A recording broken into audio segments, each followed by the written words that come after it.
Station, this is Houston. Are you ready for the event? Houston, this is Station. We are ready for the event. MBRSC, this is Houston Mission Control. Please call station for a voice check. I get somebody up here that knows something. Yeah, there you go. Get this heat on somebody else. Appreciate you, bro. They was gonna have me talk to these dudes in outer space. Nah, that's too much pressure right there, man. That was good, man. That was good. Nice crowd, too. Y'all, hey, man, can I tell y'all something? Y'all was much better than I thought, you know, because, you go to a university, you figure, okay, this is going to be really dry. And it was just, like, really cool that you all had reactions and stuff. No, I told you this was going to be a fun event. Now the fun starts. Well, it wasn't fun, Yusuf. It wasn't fun. It was a nice event. It wasn't fun. So now we'll do a sound check with the space station. The station, this is MBRC. How do you hear me? MBRC Station, we have you loud and clear. Assalamu alaikum, Saud.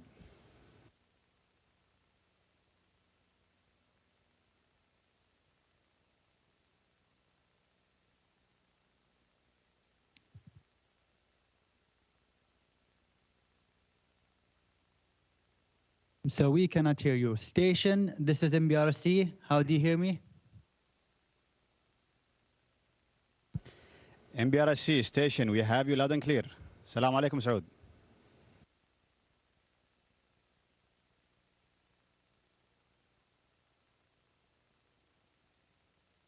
Technical difficulty sometimes, so let's be patient. Station, this is MBRC. How do you hear me? MBRC Station, we have you loud and clear.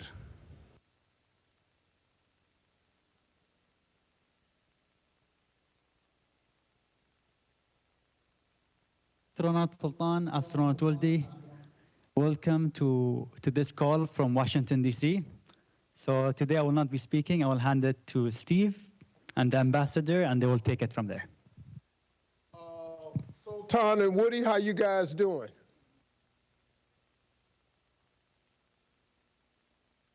We're doing great, Steve. How are you?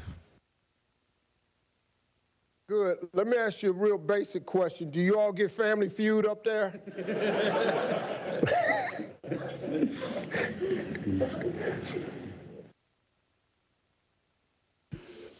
We do have the ability to look up old episodes.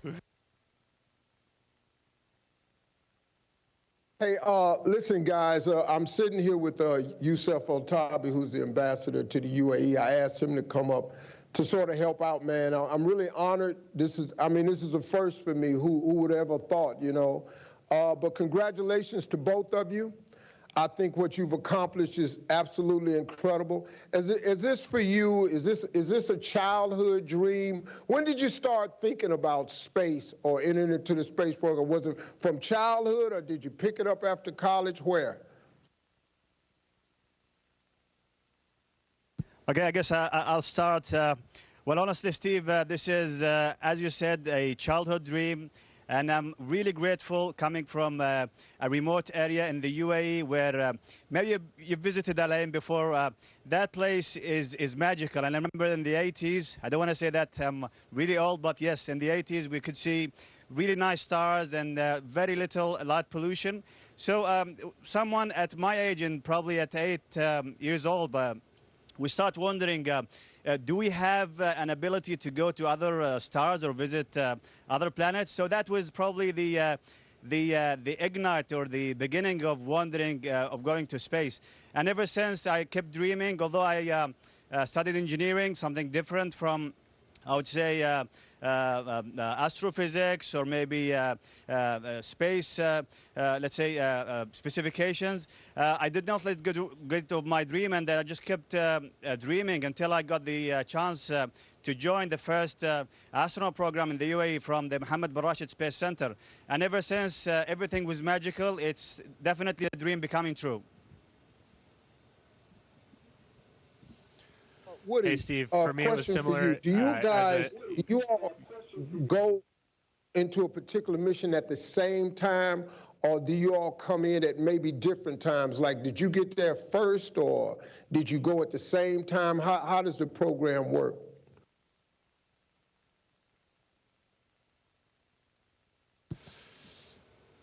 Yeah, so actually, Sultan and I flew up together on the same vehicle. We flew up here on the Crew 6 SpaceX Dragon mission, and it's been such a fun experience from the very early days of training, getting assigned to the mission together, getting to know one another a little better than we did before we started training together. And so, yeah, we've just had such a good time. And then being up here together, working all day, every day, on board the space station for the past almost 6 months. It's been an absolute blast, and we've had a lot of fun, and it's been a real honor getting to do this work with Sultan. Sultan, I have a question, but first let me say this. On behalf of all Emiratis around the world, here in the UAE, anywhere else, we're so proud of you. We are so incredibly proud of you. You've done an incredible job. You and Hazza and so many others have literally put us on the map in ways that have never been possible by anybody else, so great job. My question, and down here on planet Earth, we as diplomats, we try to solve and fix, or at least improve some of the challenges we have here. A lot of it is dealing between two countries, two governments, two societies. And we always try to think of another person's perspective. At least I tell our diplomats, before you go into any meeting, try to think of the other person's side and the other person's view before you go into the meeting. You've been in outer space for almost 6 months. What has changed your perspective during those 6 months? When you come back, how will you think differently about certain issues, about certain problems, about certain ideas? Like, what have you learned in the 6 months that you're going to teach other people when you get back? Well, first of all, Your Excellencies, thank you so much for your kind words. And indeed, we have a different perspective when we come here. And I always say we live as a family. I would call it space family up here. And we trained before that. We trained for so many years. We come just like brothers and sisters when we get to train together. And we are here for a cause. We are here for a target, I would say. And I can't think of a better place where people can live in peace and harmony than here in space, in the International Space Station. And probably this is a message, a diplomatic message. If this is applicable in space, I think it is definitely applicable on Earth. So here's my question, you guys. This is a real question here. What do you do? I'm really talking about like actually do that we would know. Like, do you exercise? How do you exercise? What do you do? Do you have fun? It just play cards. They all over the place. What you playing? What you playing? Pick them out the air?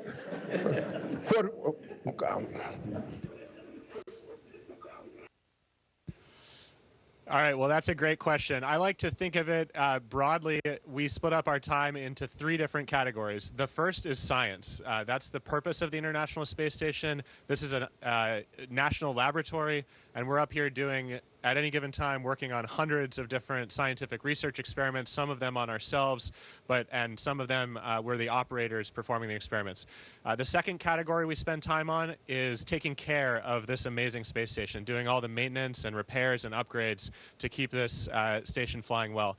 And then the third aspect is taking care of ourselves. So that's sleeping, eating, exercising, getting some time off to enjoy maybe some photography, looking outside. In terms of exercise, we have 3 different modalities we can use. We have a resistance exercise machine up here and 2 forms of cardio. One is a bike and the other is a treadmill. And we do enjoy floating as well.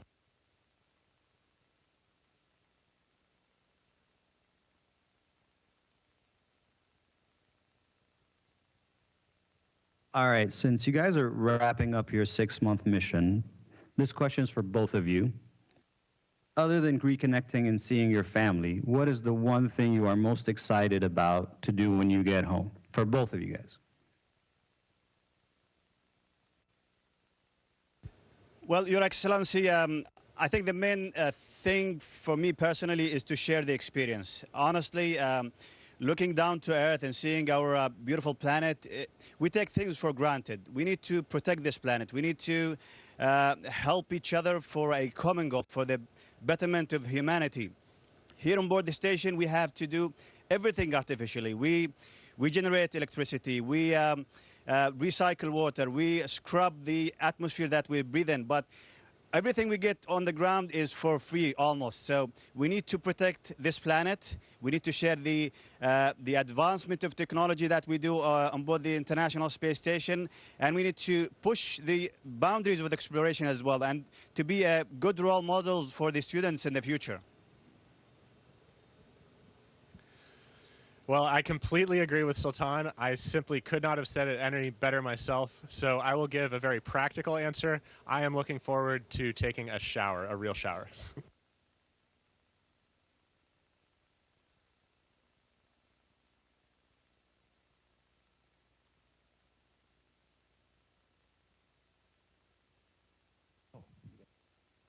Let's take questions from the audience. Yeah, Any questions from the audience? kids over there. Yes.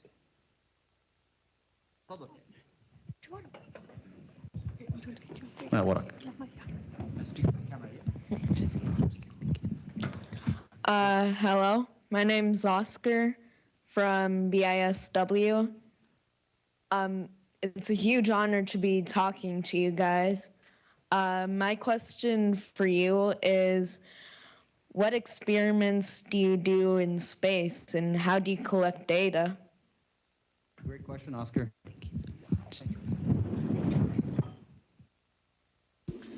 Well, at any given time, we are working on hundreds of different scientific experiments up here. We are actually the research subject for many of these. Like, for example, I am eating a modified diet with lots of fish and other nutrients, and we're studying the benefits of that.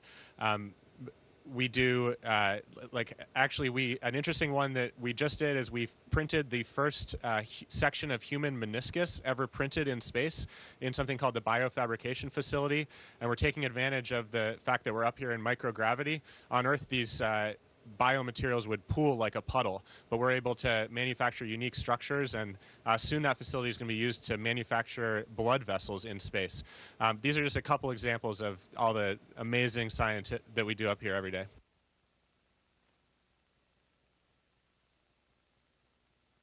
Yes.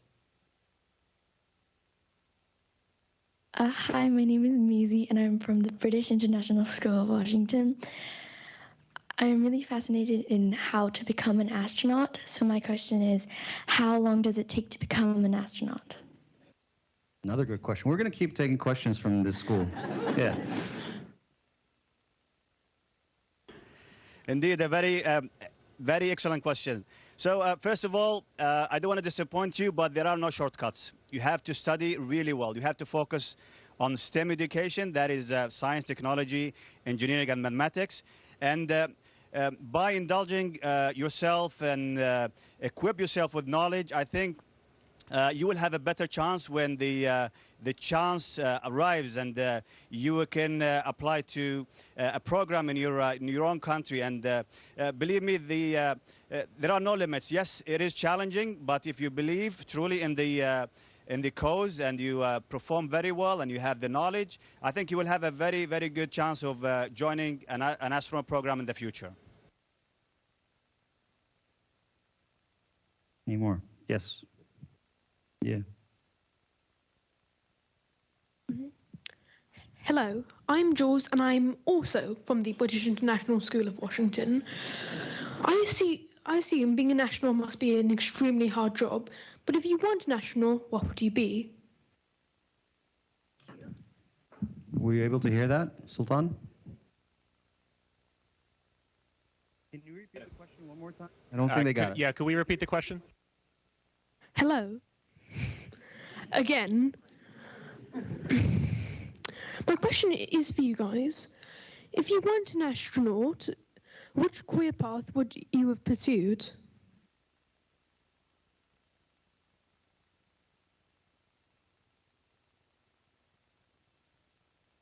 If you weren't an astronaut, what other career would you have pursued?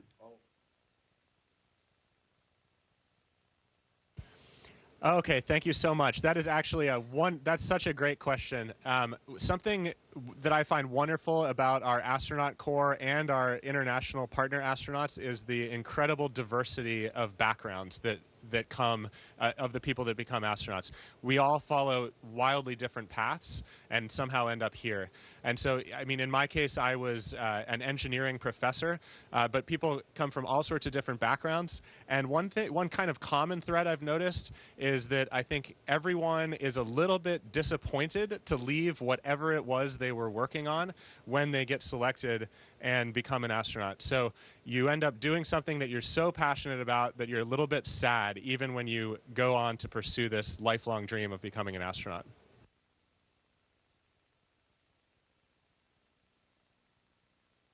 Oh, over here, in the back. All right, we have a mic in the front. Hi, my name is Ahmed Al-Shahi. I study at Penn State University, majoring in aerospace. One of the researches that I did there was on asteroid minings. And so I was wondering if you ever did any researches on asteroid minings during your stay at the ISS.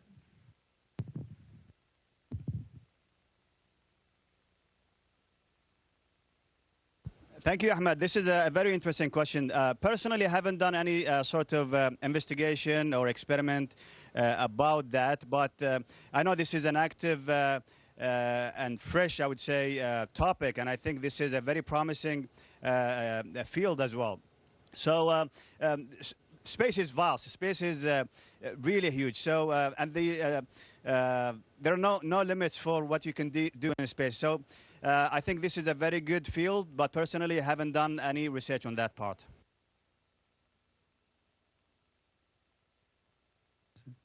Doing this is Majdi Yazdichi with the Sky News Arabia. Sultan, I have two questions for you. One simple is, are you able to have a haircut over there? And if yes, how? And then one more, maybe a little bit more sophisticated. In your mission in space, how you think this will change or help climate change issue? Thank you. Thank you for the wonderful question. So honestly, yes, I did have haircuts, and one good thing that I can share everything I do here on board the station with everybody back on Earth. So I did share the experience of cutting my hair in space using a vacuum. It was literally a vacuum cleaner connected to a clipper. So I did that, and sometimes I'm feeling difficult. Facing difficulties cutting my hair alone, so I get some help from crew members just cutting my hair from the back. And regarding your question, the other question, I think this is a very important time for everybody. We are, as I mentioned, living in a planet that we have no other planet to go to very soon. So we need to keep it intact. We need to protect it. And remembering the COP28 that will happen by the end of this year, I think the UAE specifically is committed to protecting the planet, and also inviting all the, I would say, inventors and people with science background to participate in such event and protect the planet. And this is an open invitation for everybody to help protecting the planet as well. So yes, indeed, we do have a different perspective, and hopefully we can participate in that event to deliver that point of view from space as well.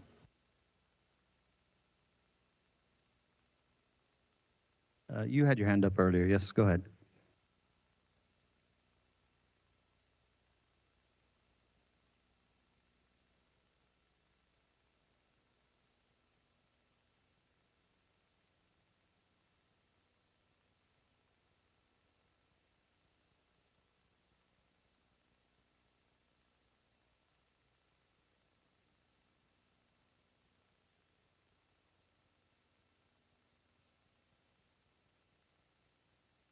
Hi, my name is Faisal Masood, aerospace engineering master student from here, George Washington University. I sponsored by Saudi Space Agency. My question for both of you guys, what is the most surprising thing you have noticed about Earth climate while you are on International Space Station?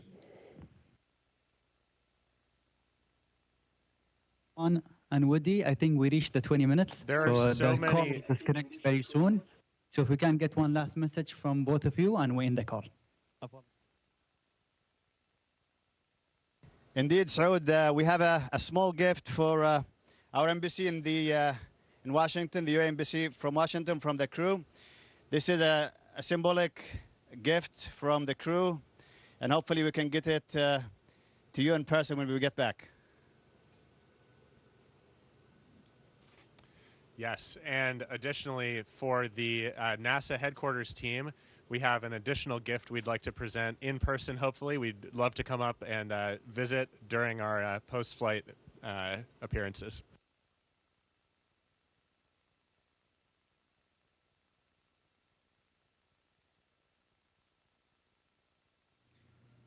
Station, this is Houston ACR. That concludes the event.